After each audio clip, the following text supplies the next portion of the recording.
an island world in the vast Pacific, a land of extreme contrasts. Hellishly hostile in some parts, idyllic in others.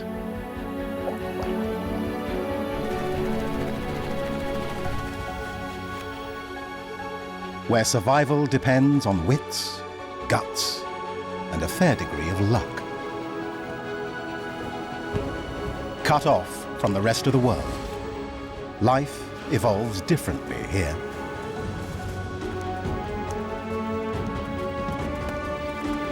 Thriving or struggling in this temperamental paradise.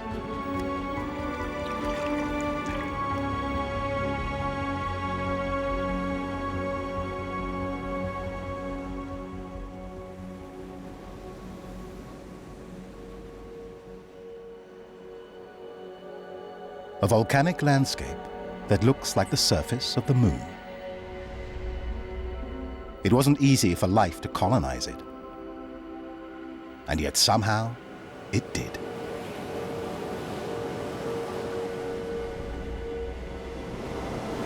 Mighty ocean currents roll thousands of miles toward the Galapagos Islands, often carrying some curious cargo.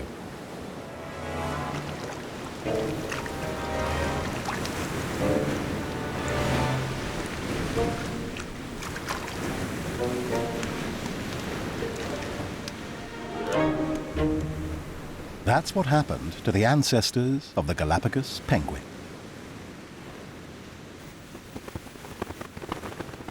The Humboldt Current washed them here, all the way from Antarctica.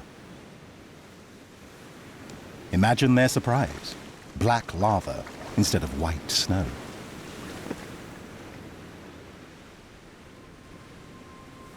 They had a lot to learn. Lesson 1. Rocks can be as slick as ice, but not so forgiving.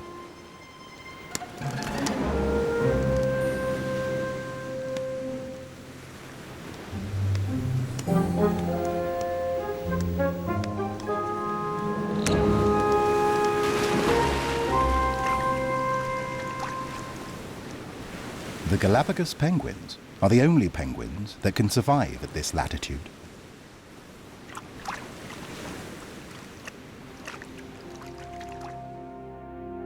The Galapagos Islands lie around 600 miles off the coast of South America, virtually on the equator. You would think the ocean would be very warm here. But for 6 months of the year, the ice-cold Humboldt Current surges up from Antarctica and bathes the islands. Once upon a time, it brought the penguins, and it still keeps them alive here.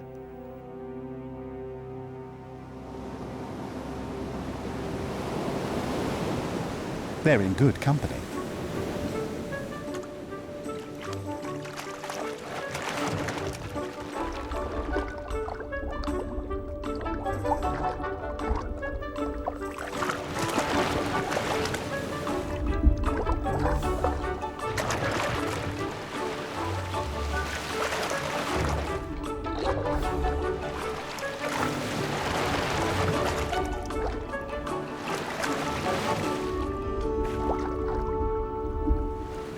The ancestors of these baby fur seals were also delivered by the current.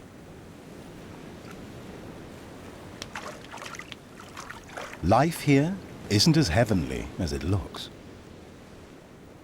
Even though they've been here for millions of years, they don't actually belong here, and that's about to get painfully obvious.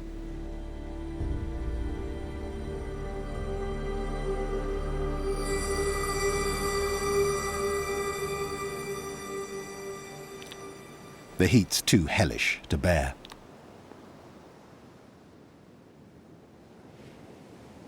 So they hide beneath the lava sheets.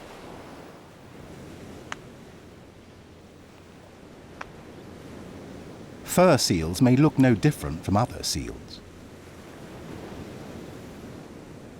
But their much thicker fur is suited for sub-zero temperatures. Here, at the equator, they're way overdressed.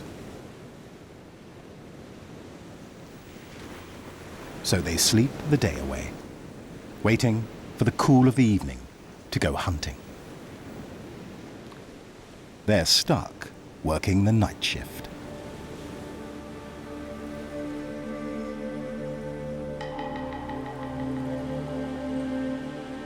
Conditions on the Galapagos can be harsh, even for seasoned natives. The island's largest reptile braces himself for the coming crisis. The Galapagos giant tortoise. This time of year, the cold waters do him no favors, altering the weather.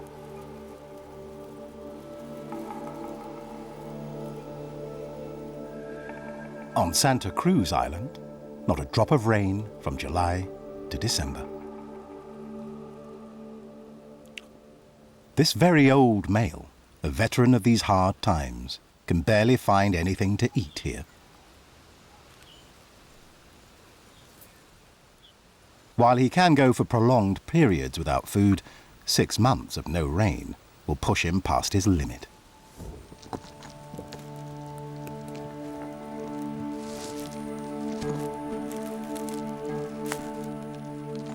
To avoid starvation, he needs to act fast, something tortoises aren't known for.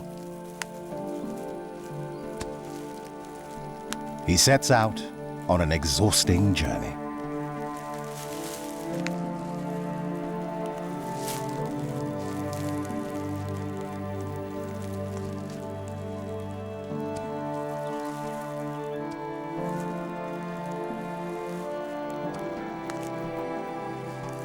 As if by a secret signal, more tortoises join him on their annual migration. Over the millennia, they've beaten paths through the vegetation. But it never gets any easier. Their heavy, meter-wide shells add to the journey's burden. Slow and steady wins the race, keeping one step ahead of the coming drought.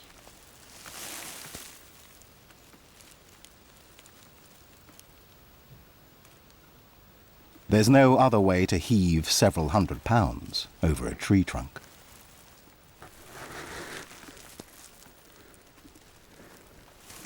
Migrating for days on end requires huge effort. And not all of them make it.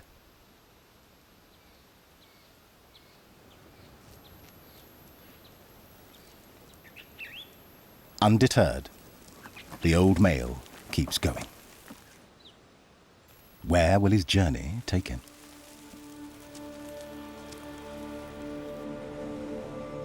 Now, the dry season has huge swathes of the islands firmly in its infernal grip. No rain, no gain. Just one plant has the power to shrug it off.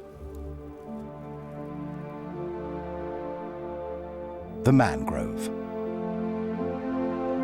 Dangling its feet into the salty sea, it thrives and forms lagoons.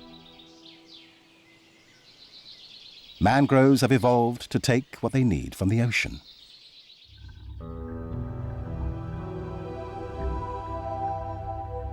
Drinking it in with salt-filtering roots.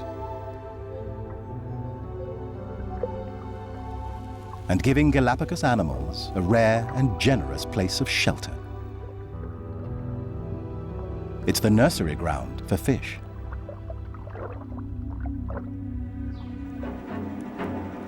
And the dining table of the lava heron.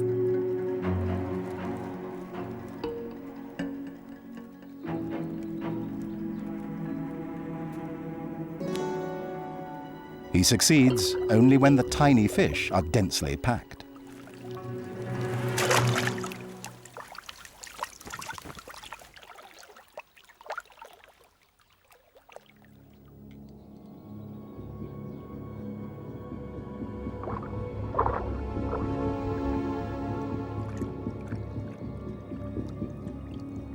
He's not the only hunter here.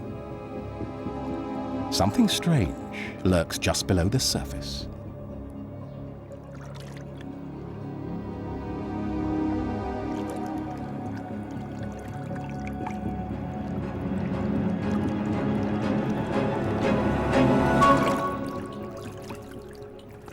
Penguins.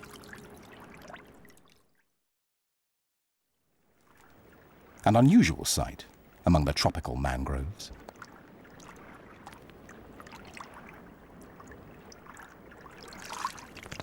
The penguins, exiled from Antarctica, had to adjust. The warmer water shrank these tuxedos. Today, they're no bigger than ducks. Learning to hunt here remains a challenge. The heron doesn't appreciate these polar castaways competing for his meal.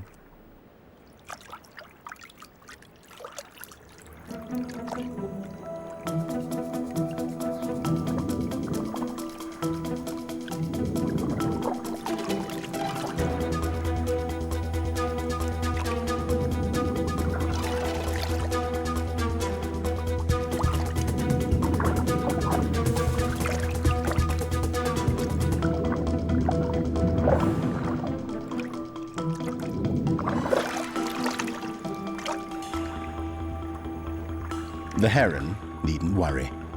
They're not very good at it. The speedy fish keep darting among the mangrove roots.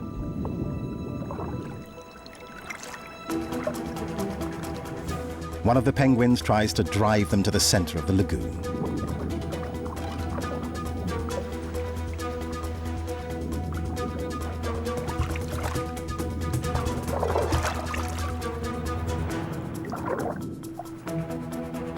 It works.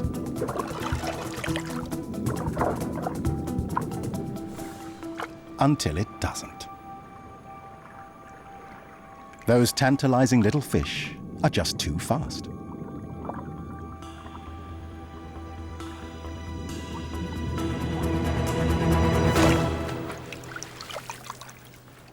The heron couldn't be happier.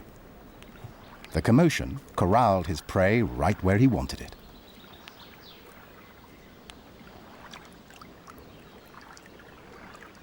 Evolution has pushed these penguins to the very limit of their survival. Conditions are so extreme that fewer than 500 remain.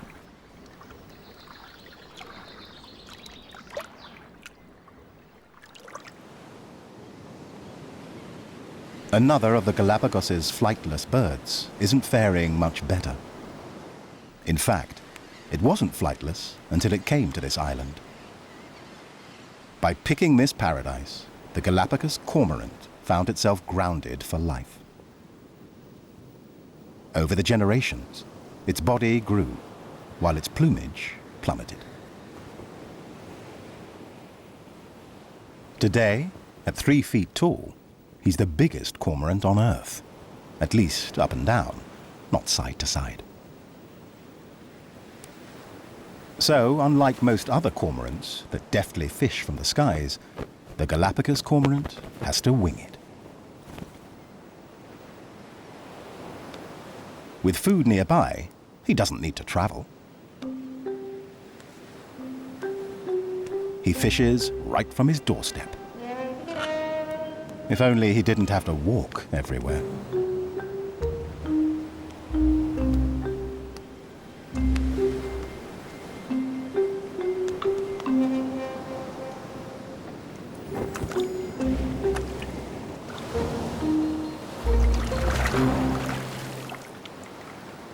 While evolution took away the cormorant's flight suit, it gave him the perfect diving gear.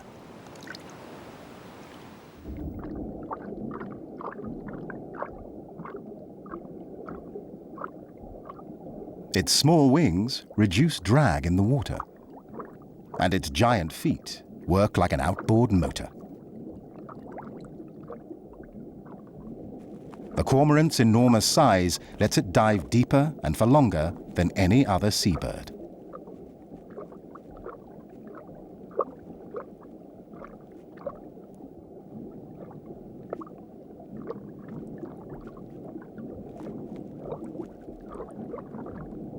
As hard as he tries, it doesn't seem to be his day.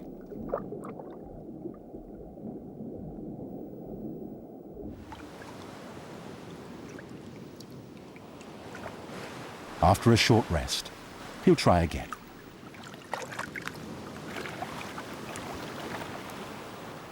The Galapagos Islands provide him with all he needs to survive, courtesy of his humble servant, the Humboldt Current.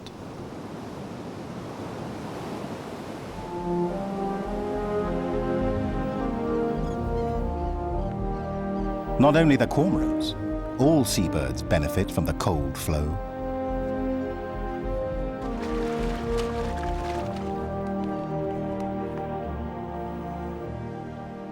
Even albatrosses, who can go practically anywhere, travel thousands of miles to come here.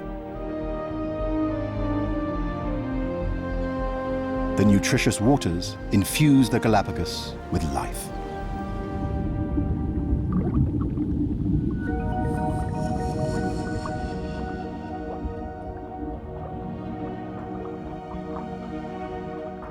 Isolated in the middle of the Pacific, the island oasis has one of the largest populations of fish in the world.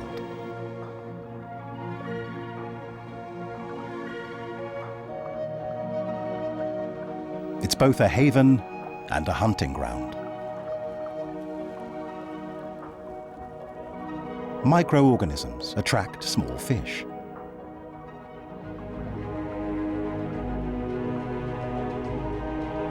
And then come the big fish. And then even bigger fish. Hammerhead sharks in huge schools spend their honeymoon here.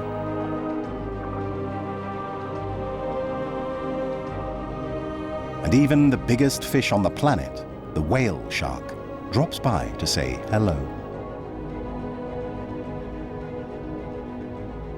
The Humboldt Current is the engine that drives all marine life.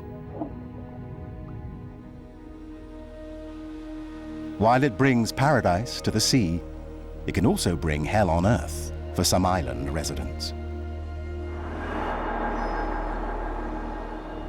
The island of Plaza is a habitat for the hardy.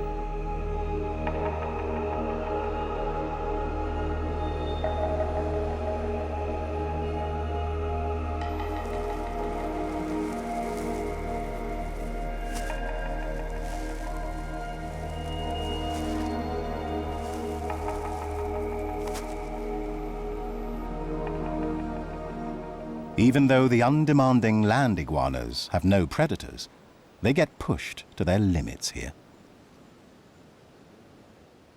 In this hellish, dry season, even their main source of food presents a devilish challenge. The prickly pear's thick-skinned leaves are full of water. Easy pickings for a small finch, an angel in disguise. For the iguanas, unreachable. They're waiting for a miracle.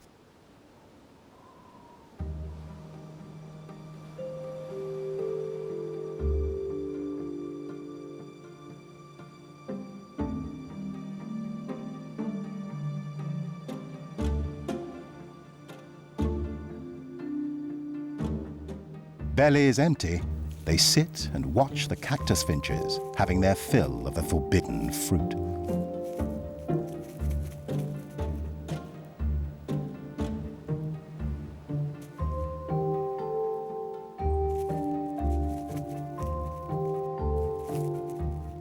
It's almost too much to bear. Then, their prayers are answered.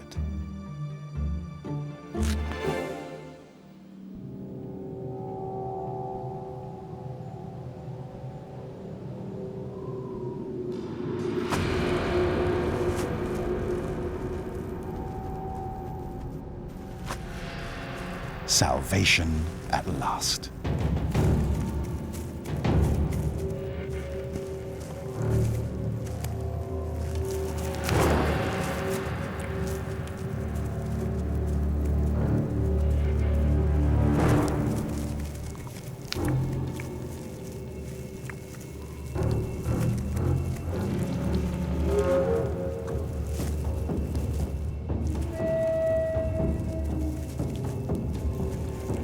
But the single leaf won't feed them all.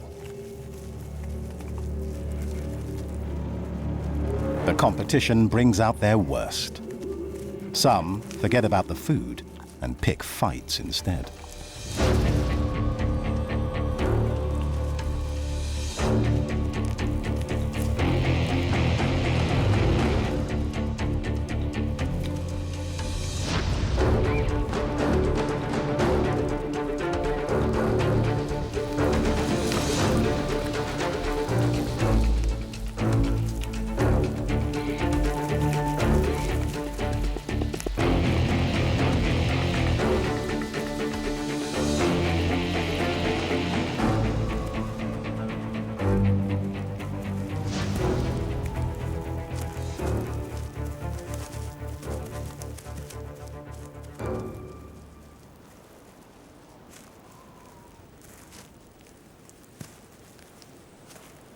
The situation leaves almost no one satisfied. The tough, rainless season keeps the iguana population in check. Out of options, they must wait for the next clumsy finches until the rains come in a few months. On Plaza Island, finches are the iguana's best friend. But on the Galapagos' most remote island, they play the villain.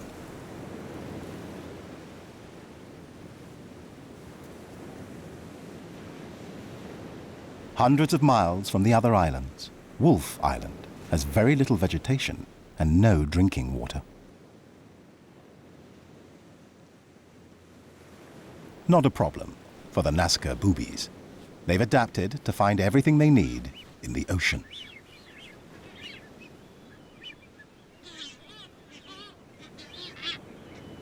The island's isolation provides another advantage. Boobies are the unchallenged kings of wolf.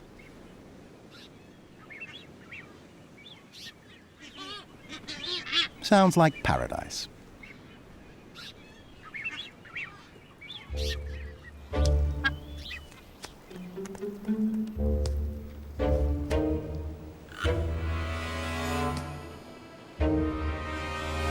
But for a little finch with a ghoulish appetite.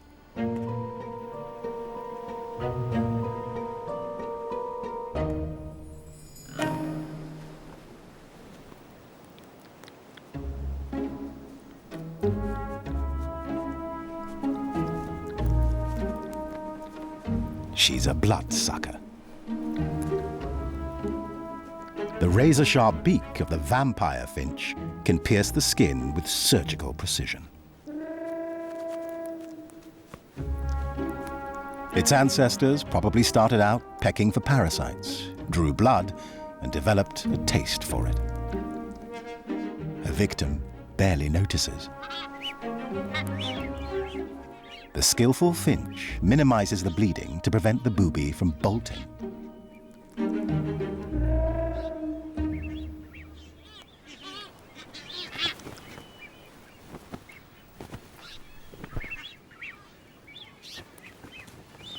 And she's persistent.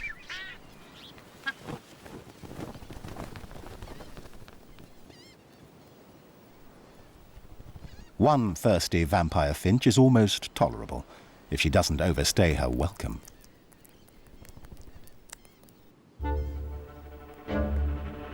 Or draw a crowd.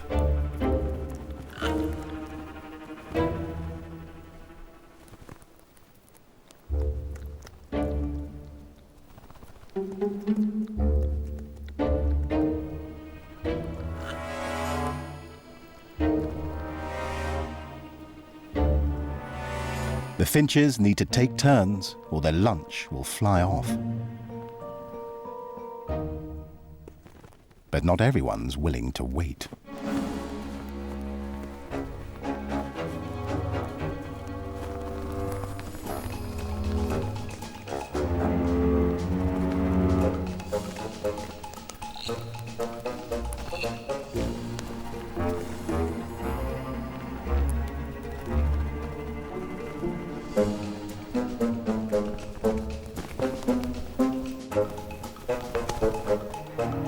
Eventually, their host has had enough.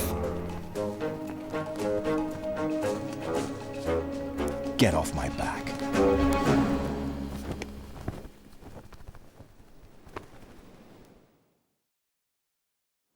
For boobies and finches, life on this island paradise comes at a cost. Neither resident has to worry about predators or even competitors. But the vampire finch owes its life to the long-suffering boobies, and the boobies have to be willing to shed a little blood now and then.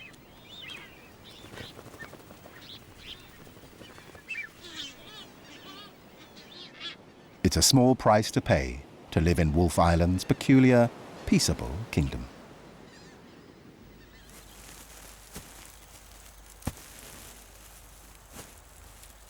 It's not so different for the giant tortoise. He also pays a price for the promise of a paradise.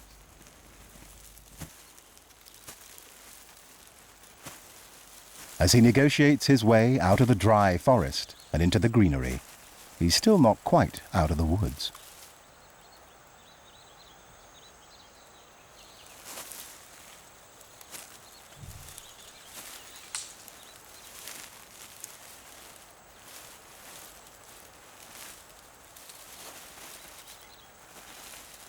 His shell is burdensome. The vines are oppressive.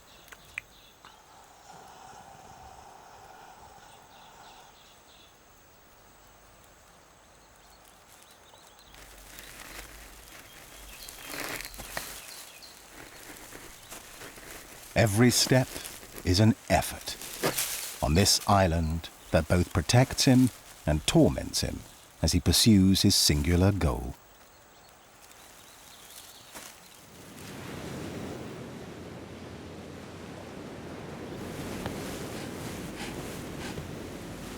While the Galapagos Islands hold many inhabitants hostage, these sea lions stay here voluntarily.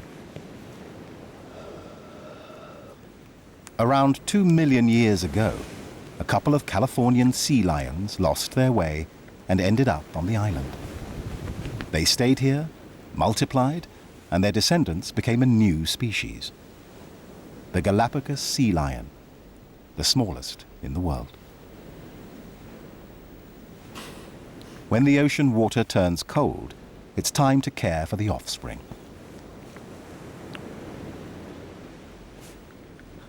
This little one is only a few days old, but already very agile.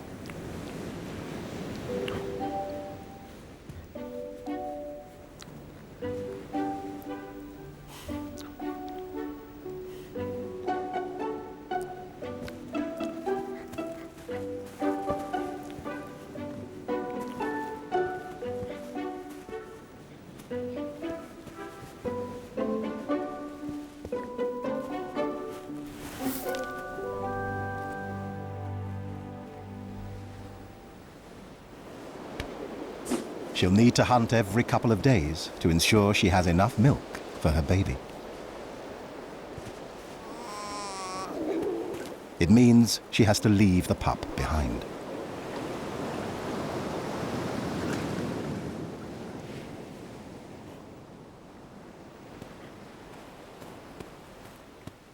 The little one, with no one to play with, hopes to make new friends among his fellow sea lions.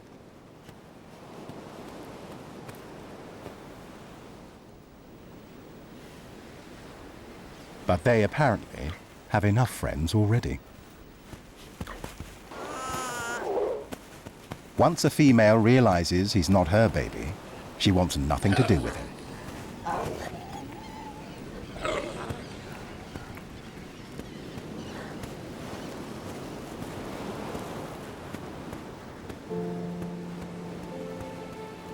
The bewildered pup beats a retreat.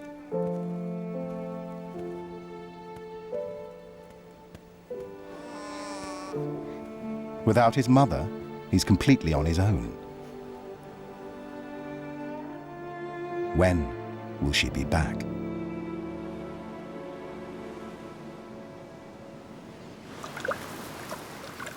On a different shore, a male cormorant uses this time of ocean abundance to start a family.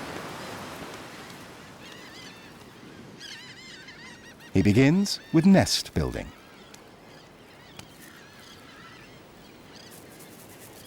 And the lovebirds first spat.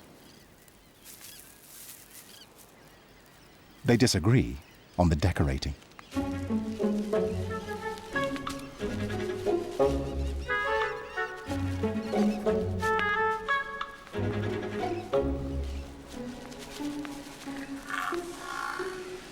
It's a common problem.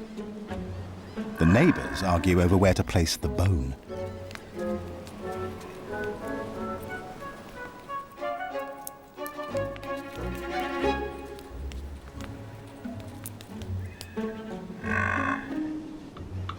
With all furnishing questions solved, they move on to family planning.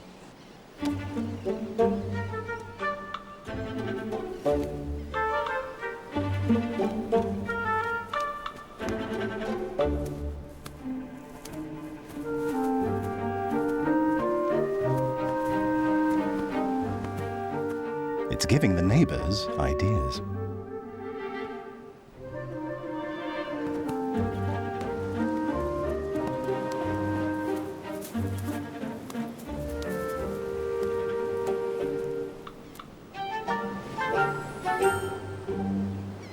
Cormorants don't mate for life. After the female lays her eggs, she won't stick around for long. The father will have to raise the chicks on his own. He doesn't yet know how difficult things will get. But meeting the challenge of raising the next generation is what brings stability and change.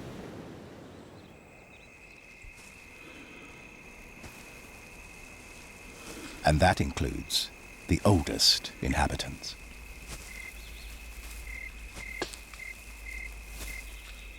After days of traveling through the brittle forest, the male tortoise finally reaches his destination.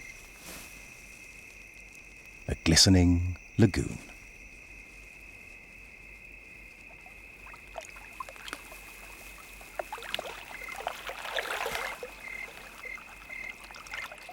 He'll spend the night sleeping in a pool.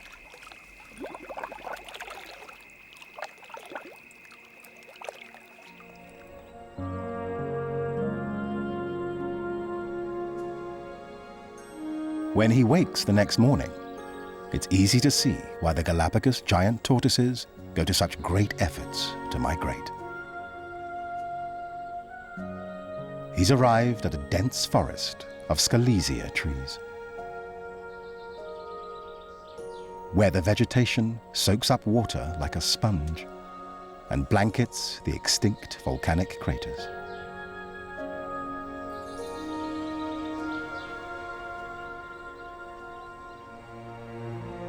The forest remains the only oasis on these islands, a gift from the cold ocean current. While it sends the lowlands into a drought, it brings life to the highlands. It is the season of the garua, a moist, persistent mist.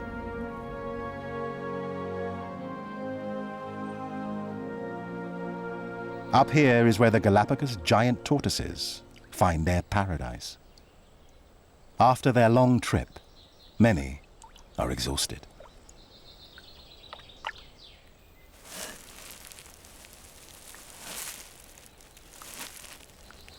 The male enjoys the tender greenery. But he didn't come here just to eat a salad. He's here for her.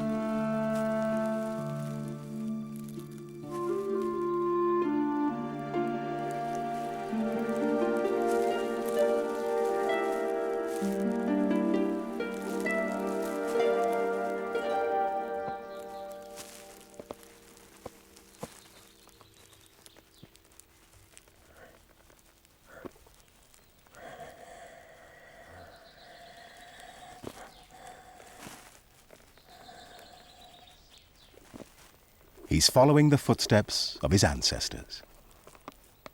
For millennia, they've made the same arduous annual trek to mate in these lush highlands.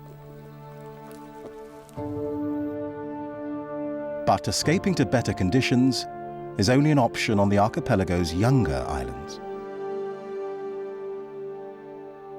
Here, big differences in altitude create a variety of habitats.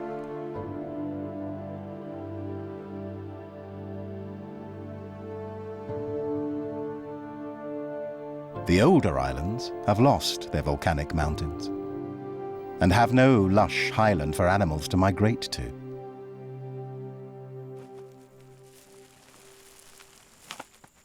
The giant tortoise on Hispaniola Island had to compensate somehow. To reach more leaves, it learned to really stick its neck out.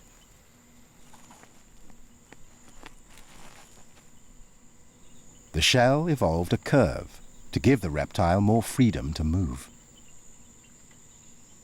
The saddle-shaped shell, Galapagos in Old Spanish, gives the tortoise and the islands its name.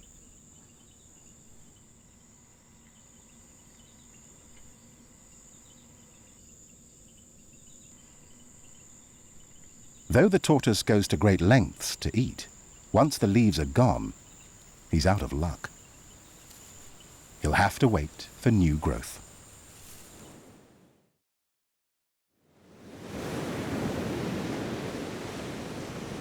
On the beach, the sea lion pup is tired of waiting. His mother has been gone for days. Starved for milk, he's growing weak. She'd better get back soon.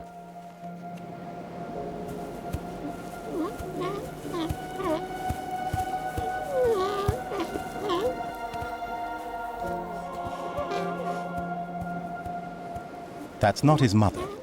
It's the alpha male of the herd.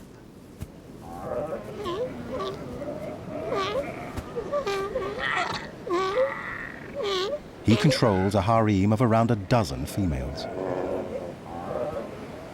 As sea lions go, that's not very impressive. In his ancestral home in California, he might guard twice that many. But here on the Galapagos, life is more laid back, even by California standards. And like his California cousins, there's always time to catch a little surf action.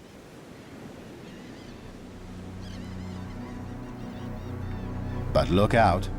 The male is hardly gone before a beach bully rolls in. An outside male who wants to take his harem.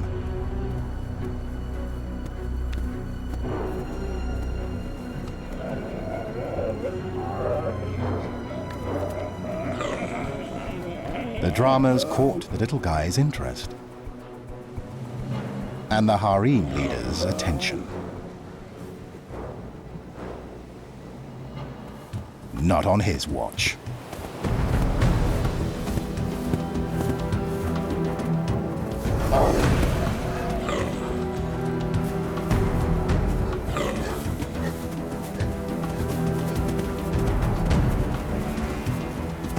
The reigning male kicks sand in the bully's face and sends him packing. These battles happen from time to time on the Galapagos. But fights like this break out dozens of times a day in California. The alpha bull enjoys his victory.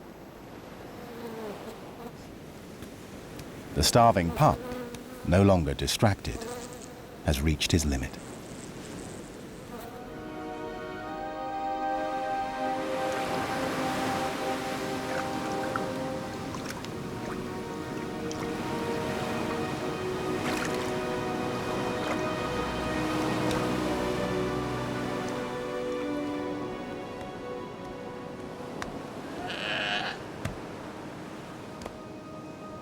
Is that his mother?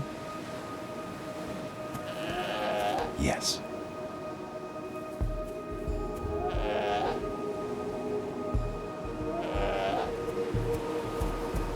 But how to catch her attention?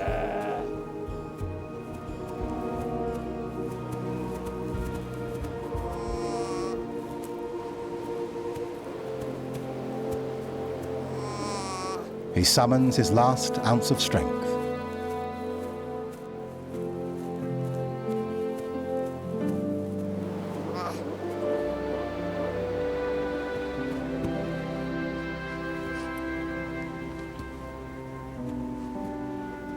Life is tough everywhere, but the Galapagos sea lions have found their paradise here. Unlike many inhabitants, they could leave at any time, but they don't. In this remote place, they face less competition and have more time to bask on the beach.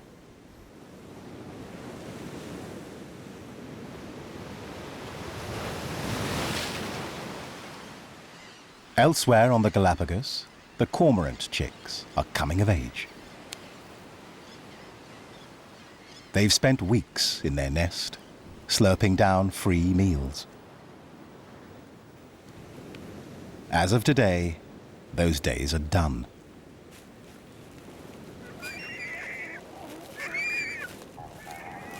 Mother left to start a new family, leaving Dad to push the chicks into the real world.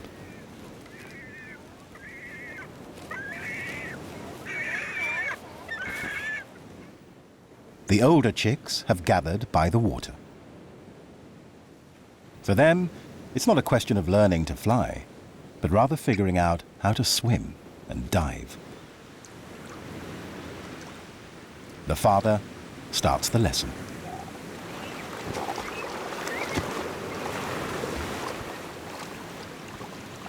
From now on, he'll only serve food in the water, forcing the chick to swim.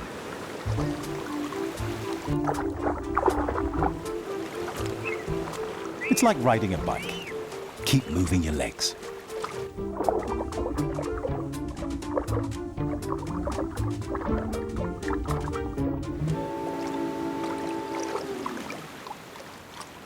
Easier said than done. Instinct tells them to flap their useless wings.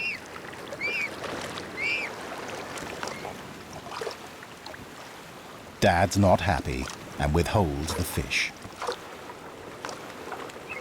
But the chick really wants it.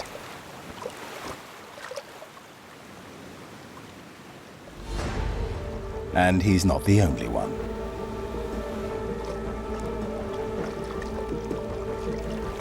A magnificent frigate bird.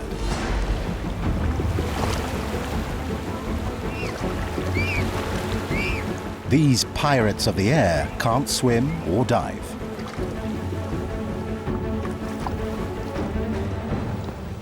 They steal most of their food. A tough lesson for the young, hungry chick.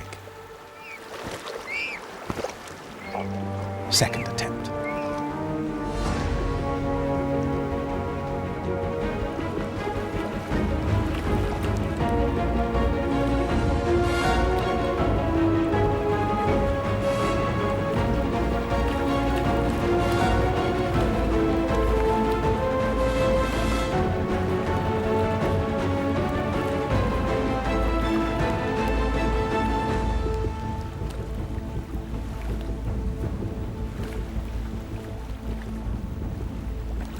Fathers have only a few weeks to train their chicks.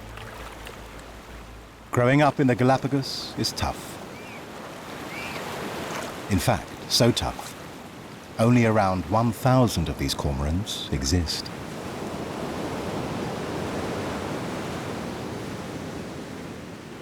Conditions here can only sustain a small population of many animals, even underwater.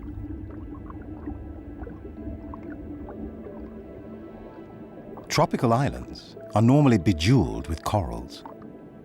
Not on Galapagos. Only small reef oases exist here. The water is just too cold. A challenge for coral connoisseurs. The guinea fowl boxfish.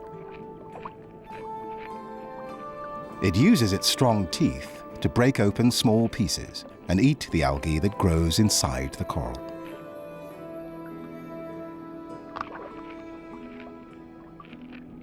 and in the process leaves the coral with a carpet of scars.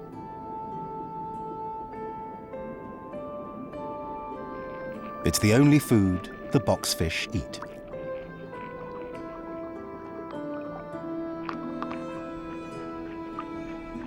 So this reef dweller is found in very few locations across the Galapagos.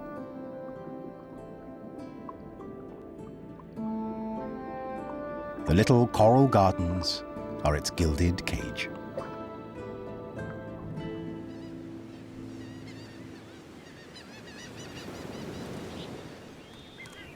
The vampire finches are also prisoners of paradise. And though they eat only blood, once a year, they make an exception. Eggs are on the menu.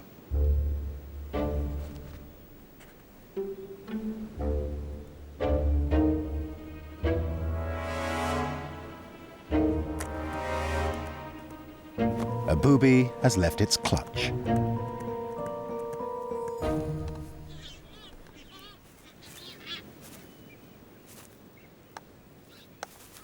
But how to open one? The finch's fine, flesh-piercing beak is useless here. The wily bird hatches a plan.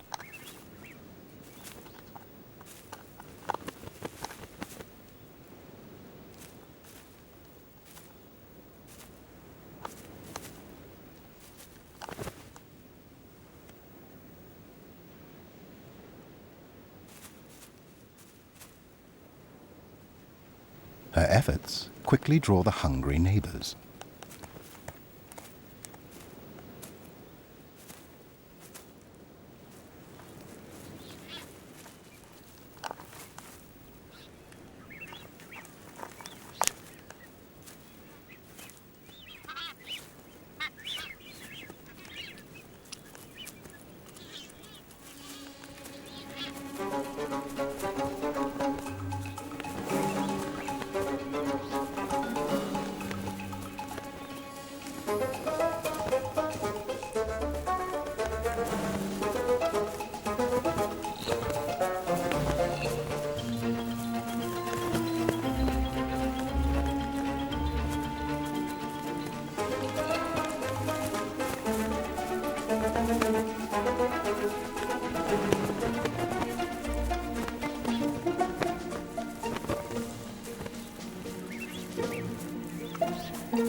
The finches will fight to the last drop.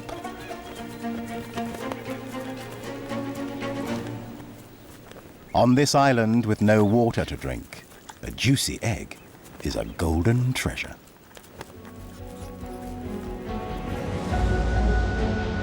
The vampire finches are no different from so many other inhabitants of the Galapagos Islands.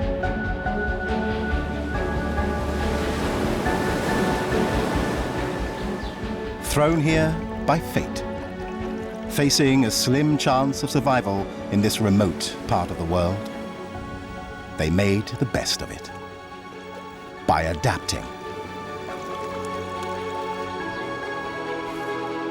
The result is a thriving Galapagos. A small but vibrant and peculiar paradise. A testament to the great power of evolution.